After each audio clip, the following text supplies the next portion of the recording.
Girl Scout cookies are a $700 million enterprise. According to company literature, Girl Scouts has sold over 200 million boxes of cookies annually. Consumers of the Girl Scout cookies buy the cookies not only because they taste good, but they also want to support the national organization. Girl Scout cookies give girls the opportunity to experience business firsthand.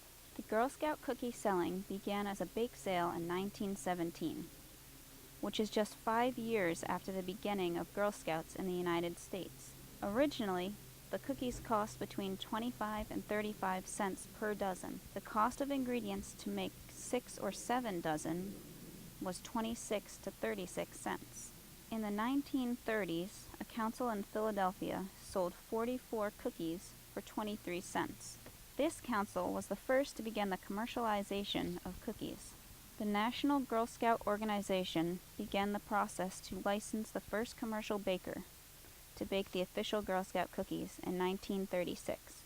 The excitement for Girl Scout cookies spread nationwide. By 1937, more than 125 Girl Scout councils reported selling commercially baked Girl Scout cookies. In the 1940s, sales of Girl Scout cookies had decreased due to World War II and shortages in sugar, flour, and butter. To compensate, the Girl Scout councils decided to sell calendars to raise funds for activities. By 1948, 29 bakers were licensed nationally to bake the cookies. 1951 marked the beginning of the peanut butter sandwich, shortbread, and chocolate mints, currently called Thin Mints. Within 5 years, Girl Scouts added a vanilla sandwich cookie, and individual bakers offered additional varieties of cookies. The cookie booth evolved out of an increase in demand and supply. The now 14 licensed bakers began to wrap the cookies in printed cellophane or aluminum foil to preserve the freshness. In 1978, the number of licensed bakers decreased to 4 to ensure lower prices and uniformity in packaging, quality, and distribution, regardless of which baker was actually baking the cookies. The boxes began to feature Girl Scouts in action. In 1982, the bakers produced a maximum of 7 varieties, including 3 mandatory flavors: Thin Mints, Do-si-dos, and Trefoils. In the 1990s, the number of licensed bakers decreased to 2. The companies experimented with producing low-fat or sugar-free selections. However, they never sold well enough to continue producing them. Girl Scouts of the USA around this time produced age-appropriate awards as incentives for girls participating in selling the cookies. With the turn of the 21st century, the Girl Scouts produced bold colors and images that capture the spirit of Girl Scouting on the boxes. Currently, Girl Scouts of the United States hires 2 bakers, ABC Bakers and Little Brownie Bakers, to make the Girl Scout cookies. ABC Bakers is a division of Interbake Foods. They are the oldest baker of Girl Scout cookies, licensed in 1937. Their goal is to maximize sales revenue for the council. They believe that strong councils will build strong girls. ABC Bakers focuses on innovation, reducing waste, and saving time to outsell the competition. They offer 8 varieties of cookies and provide information to Girl Scouts with tools on a solid plan for executing a winning sale. Little Brownie Bakers are owned by Keebler, which is owned by Kellogg's. Little Brownie Bakers has been licensed since the 1980s. Keebler is one of the largest bakeries in the United States.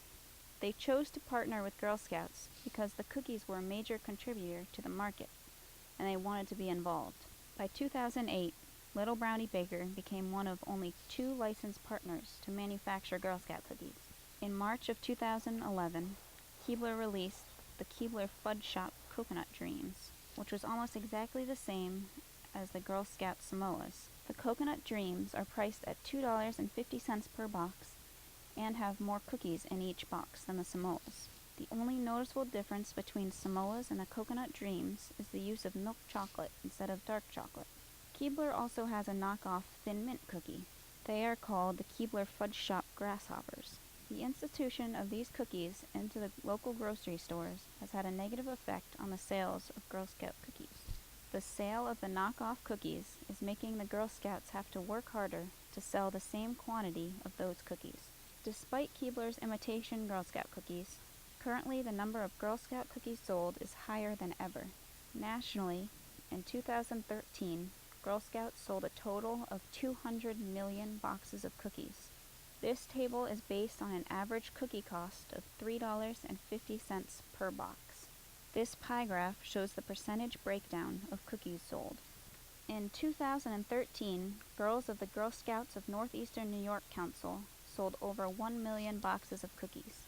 82% of registered girls participated in cookie sales. Participation does not mean that the girls actually sold cookies. A letter is sent home with the girls, and the parents check a box saying whether or not their child has permission to sell cookies.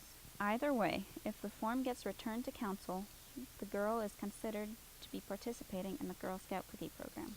This table shows the breakdown of cookie sales in the Girl Scouts of Northeastern New York Council. This table shows the percentage breakdown of cookies sold. In this council, the cost of Girl Scout cookies in 2013 was $4 per box. Each council signs a contract with one of the Girl Scout cookie companies for a certain number of years. This chart shows the breakdown of proceeds from the cookies in Girl Scouts of Northeastern New York. Sales of the Girl Scout cookies help to give girls insight into owning and managing a business and experience sales. For the majority of girls, taking part in the sales of cookies is their first experience of selling, delivering, and handling money. Both licensed bakers develop marketing and selling strategies. Their involvement in selling of the product could be solely out of self-interest for their business, but hopefully not. As we approach the 100th anniversary of the Girl Scout cookie, we can reflect on the changes in flavors, bakeries, and business strategies.